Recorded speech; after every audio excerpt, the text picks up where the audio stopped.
pessoal, tudo bem? Vamos dar início ao nosso segundo vídeo. O segundo vídeo é referente à revisão das aulas anteriores da cadeira de controle de processos 1. O que a gente viu até então? A gente tratou da motivação de estudar sistemas de controle. Conversamos sobre a importância de sistemas de controle de um modo geral.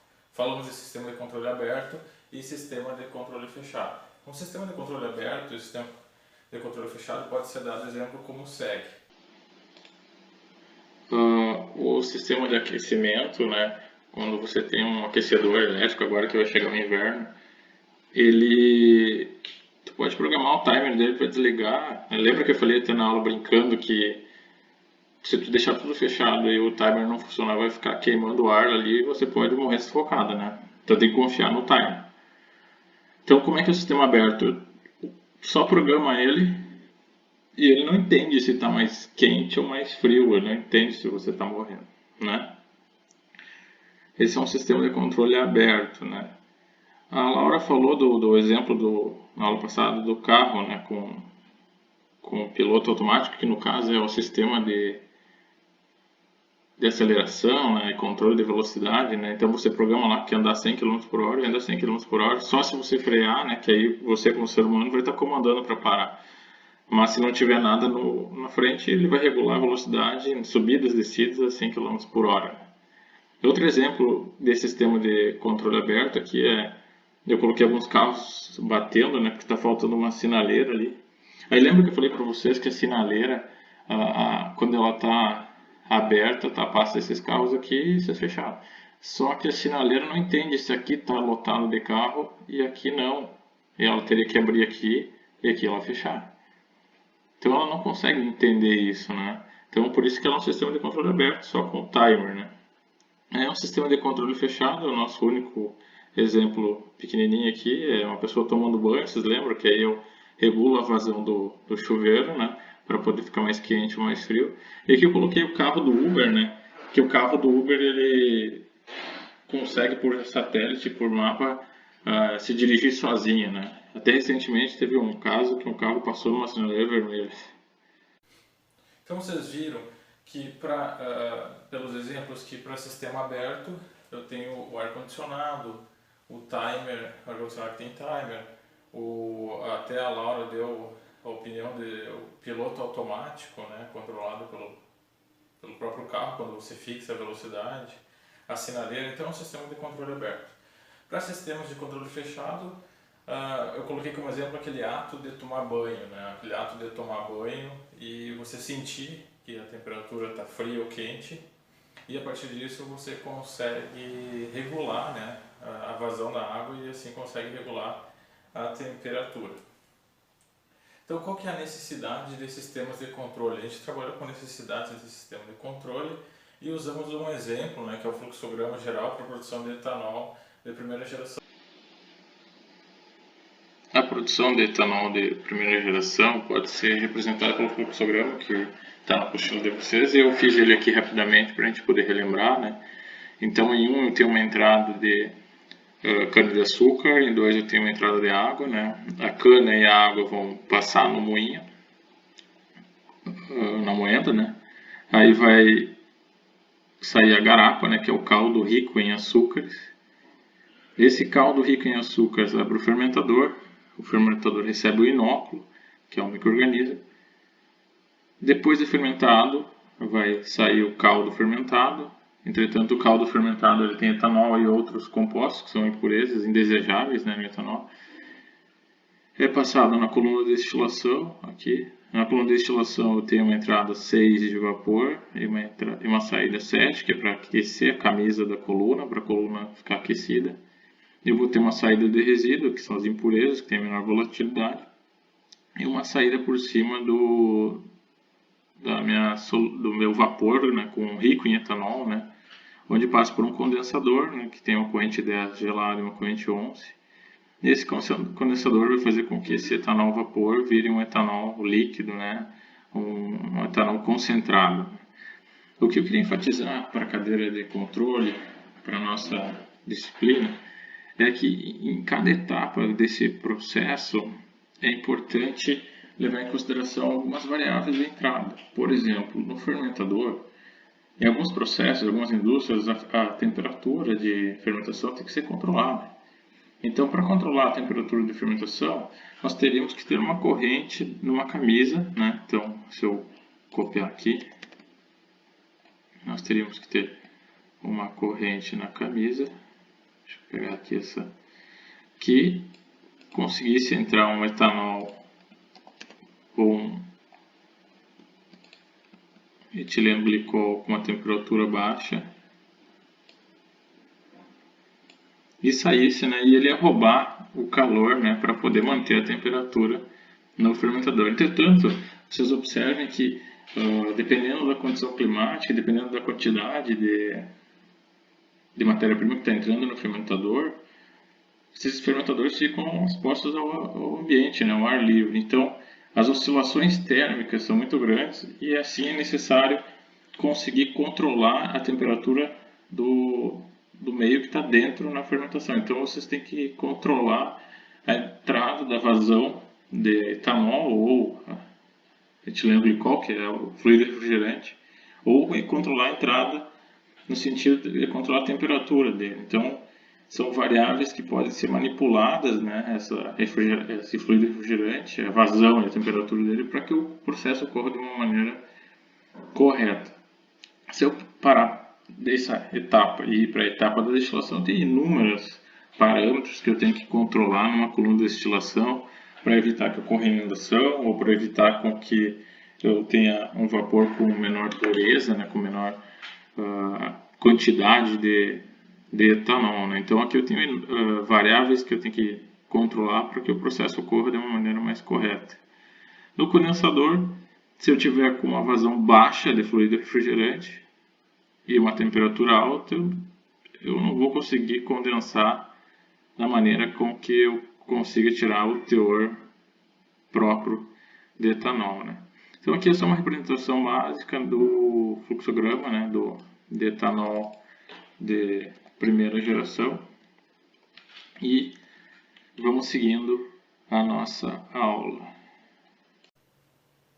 Na sequência, foi mostrado o fluxograma de produção de etanol de segunda geração. Esse fluxograma também tem o intuito de motivar por que é necessário sistemas de controle e malhas de instrumentação para conseguir manter a variável de saída no valor do set point.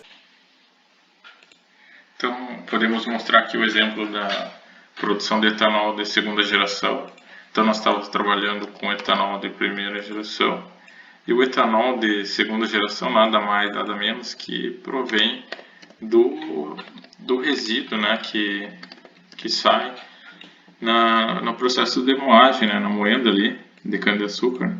Então aqui eu vou ter uma corrente, né, se eu seguir aqui a ordem 12, eu vou ter uma corrente número 13 aqui, que vai me levar a um processo que eu vou ter cana-de-açúcar, né, bagaço de cana-de-açúcar.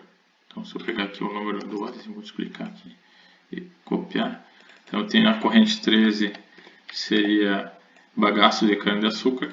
Esse bagaço de cana-de-açúcar ele vai para um tanque, né, um depósito de armazenamento. Vai para um depósito de armazenamento. E se eu quiser, né, eu posso adicionar uma corrente com ácido nesse meu depósito, onde eu faça o que ocorra o processo de hidrólise, né? Então aqui a corrente 14, eu adiciono ácido, né? Então aqui vira um tanque onde ocorre hidrólise, né? Então aconteceu a hidrólise, eu vou ter um caldo rico em açúcares e ácido, né? Então eu tenho um caldo rico em açúcares e ácido, que eu chamo aqui a corrente 15. Entretanto, eu preciso neutralizar essa corrente, né, porque tem acidez muito alta, e se eu colocar essa corrente direto no fermentador, os micro-organismos vão morrer, né? Porque a acidez é muito elevada, né? Então eu preciso colocar num tanque onde eu consiga neutralizar essa corrente 15 que é rica em açúcares e uma acidez elevadíssima, né? Para neutralizar, eu coloco num tanque de neutralização. Nesse tanque de neutralização, eu posso utilizar uma solução de um sal básico, né? Então, eu coloco um sal básico aqui. Se vocês olharem agora, eu tenho 15. Essa corrente, então, a corrente 16, é uma solução com sal básico que serve para neutralizar a solução rica em açúcares que tem ácido, né, que sai do tanque de hidrólise, né. Então, daqui em diante, eu posso voltar e alimentar o meu fermentador. Eu posso alimentar o meu fermentador. Eu posso colocar essa solução que sai aqui direta no meu fermentador. Então aqui eu posso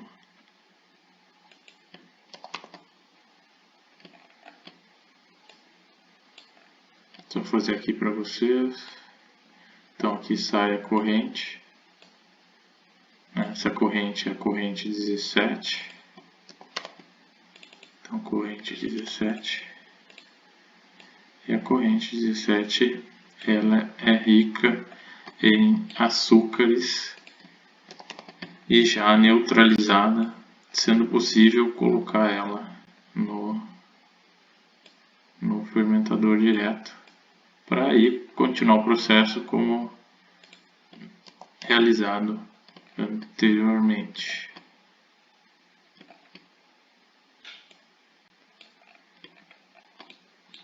Então aqui estou colocando a corrente 17.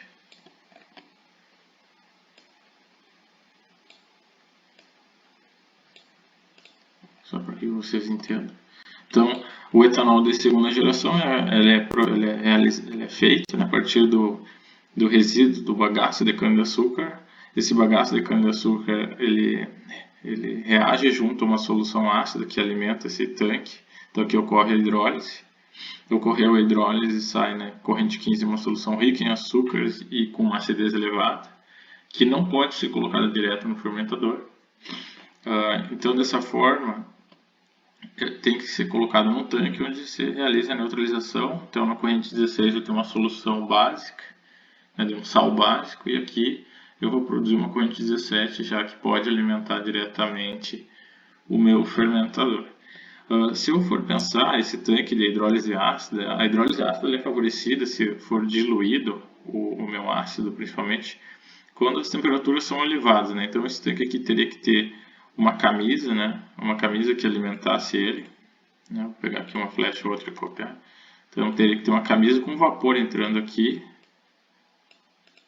E esse vapor ele vai aquecer o tanque de modo que ocorra o processo como eu quero, né? Então eu tenho corrente 18 aqui, que é vapor. Esse vapor passa na camisa do tanque e ele faz com que ocorra o aquecimento no processo de hidrólise, né? É importante destacar que se ocorrer alterações no processo, eu tenho que mexer na vazão da camisa, né? na temperatura do fluido que entra, no fluido que no caso agora é para aquecer. E isso é uma questão de controle, né, para poder controlar o processo. Então, eu tenho que desenvolver uma maneira de manter a variável de saída aqui, né, o teor de açúcares no processo de hidrólise no valor desejado. Né? Então, seria uma concentração de açúcares. E se eu tiver um processo com temperatura menor, aqui no meu tanque de hidrólise, eu não vou estar cumprindo com o desejado. Né? Então, aqui está o processo de hidrólise para obtenção de etanol de segunda geração e assim a gente vai começando a introduzir a lógica para começar a colocar os componentes de controle e instrumentação aqui.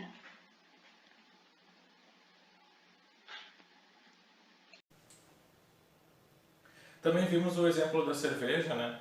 Mostrei para vocês que no processo de aquecimento, na rampa de aquecimento, para liberar as enzimas e liberar o açúcar na água, né, quando você tem os grãos lá, a gente usava uma rampa de aquecimento, como a gente pode ver agora, né, lembrando a rampa de aquecimento. No processo de produção de cerveja, uma das etapas é o aquecimento através da rampa dos grãos, né, que estão com água, né, e esses grãos vão liberar as enzimas em determinados tempos pré-definidos com determinadas temperaturas pré-definidas, né? Lembra que a gente colocado aquele exemplo do tanque de aquecimento, e nesse exemplo do tanque eu falei que tinha um fogareiro e a gente ia aquecendo a base dele, né? Isso gerava um gráfico, que eu estou colocando aqui os eixos para nós, gerava um gráfico que era de temperatura, né? De temperatura. Então aqui eu tenho temperatura em graus Celsius e eu tenho temperatura em graus Celsius e eu tenho o tempo, né, que vamos colocar aqui em minutos, né? Tempo em minutos, para ocorrer o processo de liberar as enzimas, né? Então, no primeiro momento, eu tinha um aquecimento, né, uma rampa, então eu acendia o fogo, né? E eu gostaria que chegasse num patamar, né? E esse patamar se mantesse constante por um determinado tempo. Depois disso, eu gostaria que chegasse em outro patamar, né? Eu gostaria que subisse a temperatura e chegasse em outro patamar. Depois eu gostaria que ficasse nesse patamar por um tempo. Deixa eu só arrumar aqui, ficasse nesse patamar por um tempo. E assim por diante, até que o processo ia regulando, né, como acontecia essa rampa de aquecimento, né. O que eu mostrei para vocês é que na realidade ele vai ter um desvio, né, do valor que a gente imagina, né, vai ter um desvio, né. Se eu colocar aqui, eu tenho a rampa, essa é a melhor maneira de representar. Então eu tenho a minha rampa novamente e ela vai subir um pouquinho mais, né, do valor que eu queria. Então eu tenho que ir ligando, apagando e acendendo o fogo, apagando e acendendo o fogo. E isso fazia com que eu tivesse oscilações, né, em torno do set point, né. Lembra que eu mostrei para vocês? Eu tinha oscilações em torno do set point. Essas oscilações, representando aqui,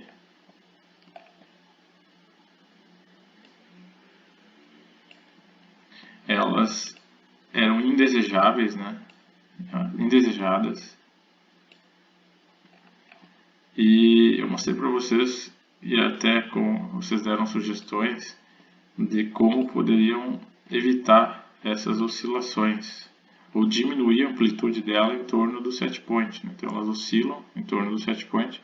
Então imagina que se a gente, ao invés de apagar o fogo e esperar, a gente, como vocês mesmos comentaram na aula passada, a gente pudesse mexer na vazão mexer na válvula ali do fogareiro. Então vocês observam que eu consigo diminuir a amplitude, né, do desvio em torno do meu set point, né? Eu consigo diminuir a amplitude do desvio do meu set point. Uma solução para evitar com que isso acontecesse, eu podia fazer o processo de uma maneira diferente, né? Então eu coloco aqui a nossa panela e eu coloco a passar na panela uma serpentina, né? E essa serpentina que tem água quente vindo, né? Tem água quente vindo,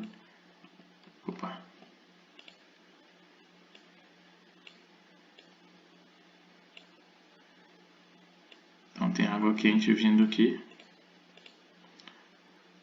a água passa,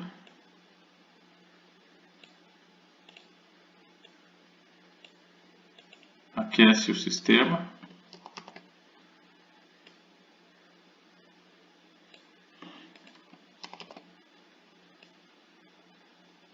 e sai. A água passa, vem por aqui, aquece o sistema e sai. Né? E aqui está com fluido, né?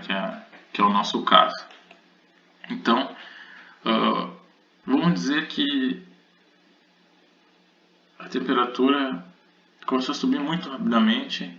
Então, o que eu podia fazer? Né? Eu podia botar um termômetro de medição de temperatura aqui no tanque. Né? Então, tem um termômetro ali de medição de temperatura. Né? Tá aqui o termômetro. E um ser humano aqui olhando esse termômetro, sendo que tenha uma válvula que pudesse controlar, né, o fluxo que entra e que sai, né, a vazão do fluxo do vapor, né, da corrente quente que entra e que sai do meu processo. Então aqui eu botaria uma válvula, né?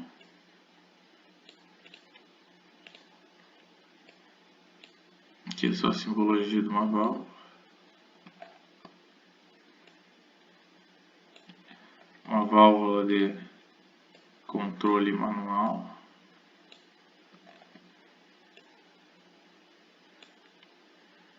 E o nosso fluxo, né, que está nessa direção.